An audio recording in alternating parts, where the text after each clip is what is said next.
got no money in the bank. This guitar slung on my back, and this hat I have worn a while. Nice hat, by the way. Thank you. It was made just for me. Was it really? By whom? Kat Lay, she's a drummer. She played drums on my first record, Rascal. And when COVID hit, she decided to change tactic and start creating hats. She's become very successful. And now all the musicians around the world who she's ever played with or toured with, of course, are lining up to get a cat-made feather and drum. Very cool. Very cool. But yeah, I'm the only one so far with a custom dye job. This was dyed indigo for me with the little moon. So very cool. And you have a couple more hats on the back wall. Yeah, this one I wore when I was in New Zealand because I had to get a little hat. And then I do have quite a little collection, but a few of them are tossed in the car at the moment, and all around the room around me is disgusting because I'm in the middle of launching the record. So it's just Styville. Yes, indeed. So the record's out like in 2 days, right? Yeah. It's been a while coming, I assume. Good. Like it was, it would have been out, obviously without COVID this time last year, it would have been, would have been a story, but, so says every independent artist. You do indeed. Yeah. I know. So whereabouts are you today? I'm in Karryn in Victoria, Australia. All right, because you were here in New Zealand last year.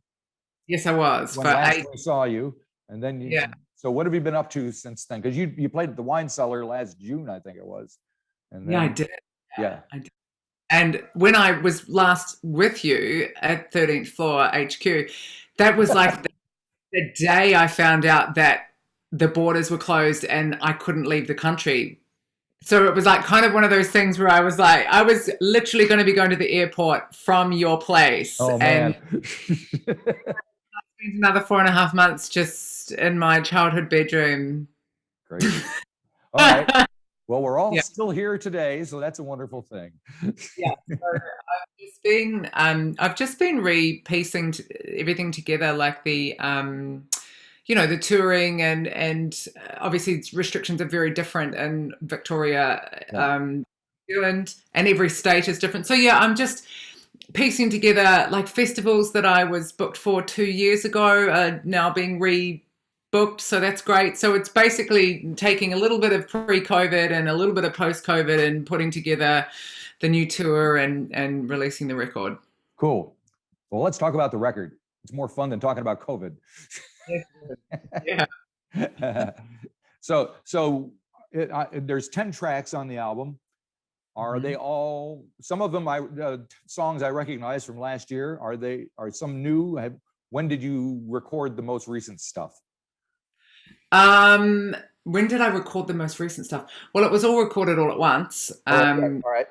Yeah. So the stuff that you were hearing that you've already heard was kind of like, oh, the album's out next month. Yeah. A little teaser. But yeah, there's a few songs that I haven't sort of played live. I think at the Wine Cellar, I probably would have been road testing a few of the newer ones off the record. Obviously the oldest one on the record is Mama, which I guess the first toe in the water of like what this record was going to be. And, New Zealand country music were very generous with their applause for that one. So that kind of kicked off the rest of the record. I guess nothing's really all that brand new on this record. To me, it feels like that anyway. To a lot of folks, they probably haven't heard it, but to me, it feels like. Right. Well, I see you start out with Atlantis, which is the first track on the album, and that was the set closer of your set at Wine Cellar. So it's kind of a kind of thing going on. Loving you is a dance to a tune.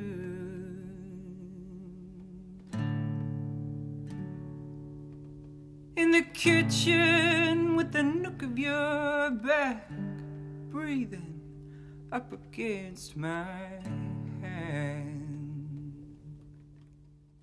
Because some people don't, like, they kind of just sort of sit after that's finished, and I just They just need a moment. All right. So what have you been doing in the interim between when we last spoke and now? I mean, have you been writing songs? You haven't been able to perform, I assume.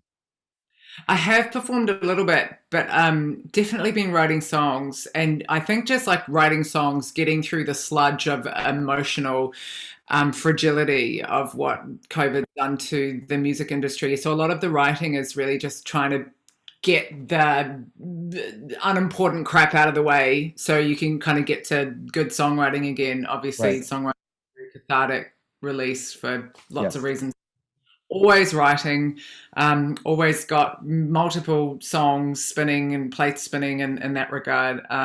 But I guess it's really just been about coming back to Melbourne and getting my feet on the ground here. Obviously understanding that I was away during Melbourne's toughest lockdown. So I came back from New Zealand like, hi, and Melbourne, like, they haven't been like that, you know, so there was a little bit of that, can we gig, should we gig, are we emotionally able to, and the industry has just been demolished here, and it was obviously the live music capital of the world. So for me, it's just been about gently and delicately coming together as a community and finding out how to support one another so we are able to do what we do well again, because it actually has been extremely damaging for everyone. So I think we're almost at feeling good again. We just had a little lockdown recently, which really shook everyone up, and a lot of things came. We kind of all went scurrying back to our caves, but I'm feeling good about the remainder of the year. So quite a bit lined up. So I'm interested, as an artist who's been writing songs all this time, and now here you are promoting Water, the songs on Water, which are relatively ancient for you. What does that do to your brain? I mean, how do you have to kind of reset yourself and put yourself back to where you were when you were creating these things, or what? Yeah, absolutely. And because Water is it's a very personal record, there's a lot of there's a very personal narrative throughout that, but that's what it's okay, because Water belongs to a record of time, and so I don't feel like I've written a record that was like a little bit of there and a bit of over there, and you know, it was written in this pocket and it was recorded in that pocket, so it's quite easy to pick that up again and just deliver that show and deliver that record, because they all fit together, they all relate to one another, and they all have a narrative that works quite well. I think I'd really struggle if it was written over different countries and periods of time, and I had to kind of get myself back in that mode. So Water is like it's wrapped up together nicely. It's delivered nice and easy. So I feel like that anyway. Yeah. And very cool. And I hope so. I've seen all the credits and stuff. So you got quite a few musicians playing on the record, fiddle players and guitar players and background singers and all that stuff. So what were the general sessions like? What was the vibe like when you were making this record? Oh, it was incredible. So here's how it went down. I hired a house overlooking the ocean. We decided not to pull apart the songs and have these mammoth recording sessions. The guts of the album, every track apart from Mama, which was recorded, as I mentioned, it was the first baby. Everything else was recorded live to take with drums by myself. So those 3 days were were like the energetic foundation of the record. And lucky for me, we just jumped straight into the studio the following week and just laid a few guitar parts over and a little bit of fiddle, but it was really not much at all was required. So most of it was captured in that house, and my beautiful best friends contributed the vocals, which were done in lockdown while I was in New Zealand. They were in Australia. Oh, really? And that's cool. There's a little bit of lockdown going on in there, but mostly it was done. Like, we just knocked it out real quick and felt really good about it. It was just like, it is what it is. Right. Very cool. So what are your plans for when the record is out on Friday? I mean, what are you going to do? Weep. Um, There is some of that in there because it's interesting. Like the song "Saint Kilda Pier," it seems very personal, and and I'm wondering that how do you? It's got a great couplet, which I'm amazed I haven't heard before. My marriage is over, and then you rhymed it with "hung over." Seems like a natural. So, I think they did it very well. The end of a marriage and drinking a lot of whiskey. yeah. What am I going to do when the record's out? Well, I'm just really grateful to be able to be touring. I've got a great band here in Melbourne that have come together post-COVID, who are all just unbelievably beautiful musicians. I'm so excited to be playing music with wonderful people again. There's some festivals that have come back from the brink. There's there's just a really nice natural flow of shows coming through. So I guess for me, you just, because you can't plan too far in advance, you just take the show that you want to do and do the best you can to keep spreading the word that you've got a new record and trying to. Are you doing a live stream? Yeah, on Friday night. Okay. So we can watch that here, right? Yeah. So I'll be in here in the Magic Room. Okay.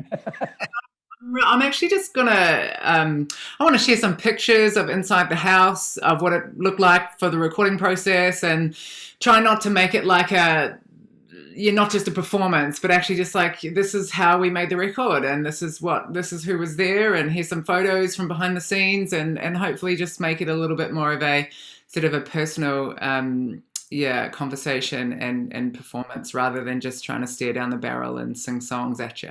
Right. Yeah. Because I think everybody's struggling on both sides of the spectrum. Performing or watching is like, what are we supposed to do? How are we supposed to deal with this? Yeah, and you're going, send me an emoji and send me a comment, and people are watching from their TVs going like, So yeah, I found that the live streams work when I'm just naturally hanging out, being myself, and got a bit of content to share and weave throughout the show. I've always got a few songs tucked off my sleeve, so maybe a new song or two, but I guess I don't really want to confuse too many audience members as well with too much new stuff when a lot of people haven't heard anything on the new record. So right, yeah. Okay, because you have a couple shows, on the 17th and 18th of July, I think, that I saw listed somewhere. Just 2 big band shows, and that's really just risk management because we don't know if they'll go ahead. And so I just decided to do a weekend of big band shows, and if we're lucky, we'll resume a bit more big band stuff later in the year. But I just sort of do those, and then there's quite a few shows around there, like trio shows, solo performances, and things like that that'll help launch the record. Well, back to the album. One song that I think you didn't perform when I saw you was "Black Fire." So I'm wondering what can you tell me about that song? What can you tell me about let's see. The old man hit the road hard. It's a really dark, sad song. I guess I don't know if I could tell you more than what the lyrics will give away, but it's not actually directly just about black fire. So if I was going to be really real about it, it's actually about intense, severe mental illness. And when someone you love is struggling with an extreme mental breakdown, it's very much like black fire. It takes everything in its path and leaves nothing behind, and you just can't hide from it. You can't do anything. So I guess that's really where the deep heart of that song lies. And then obviously living in Australia for a long time, and the fires were raging as the record was being recorded. Whakaari erupted the first day we hit record. So I'm looking out of the ocean and Whakaari's spewing her guts, and Australia was roaring with fire, and the metaphor of that sort of what mental health is like for a human is what I guess natural disaster is like for Mother Nature. Right. All righty. I'm glad I asked. I find it hard to play that one live sometimes because it's quite triggering in Australia. I can imagine, yeah. They take it at face value, which is like you know, a lot of folks have survived. Yeah. Some nice pedal steel in it, though. Yeah, there is. It's very haunting. Yeah, thank you. So are you touring with the band that's pretty much on the record, or when you do shows? The drums I am. My bass player, Ben, who I work with, he doesn't do a lot of touring, but I have like upright bass player Liz Frensham. She's extraordinary. I have my drummer Josh, who's on the record. He's playing with me in shows. But I've had to swap out. I've got a couple of fiddle players that I play with, depending on their availability and whatnot. So I've just come back to a fractured music scene, and my upright bass player hasn't been able to get back into the state since March last year. So you're just kind of coming back going, where is everyone? Right. Yeah, what is everyone doing? And for the most part, it's just been a whole recalibration of the entire live band. So yeah. It's actually been really full on. I can imagine. It's crazy. And hopefully you can come back here at some point and do your thing. Yeah. I'm hoping to get back in November, but that's just for my sister's wedding, and I've made a bit of a promise that perhaps I shouldn't blur music and my sister's wedding. But I'd love to be back in January. Hopefully we can make something work with the Auckland Folk Festival. But that'd be good. Yeah, it's all, you know, then you'll have another album out, it sounds like. Not wrong. You're not wrong. Yeah. I was like, should I just do like a quick little comedy one as a bit of like a cathartic release? Because I've got like quite a few comedy songs and things that I weave into shows. Sure. But I should probably try and do a little EP or something and just kind of get some hilarious content going, so we can kind of, because Water is really deep and dark. Well, I feel it is. Got a lot of like, which can be really good and helpful in times of darkness. But I kind of feel like the world's ready for some hilarious antics. Let's have some laughs. Yeah. Does anybody remember Laughter? Being a really sad folk singer again. Don't worry about it. Good. Excellent. Well, thanks it's great to see you and talk to you again. So that's fantastic. And I hope it all goes well on Friday. And, have some fun. Yeah, I think I will. And then, come on back over here when you can. My family too. They can't. They were really upset. I'm sure they would be. All righty. Great to see you. Have a good one. You too. Bye-bye.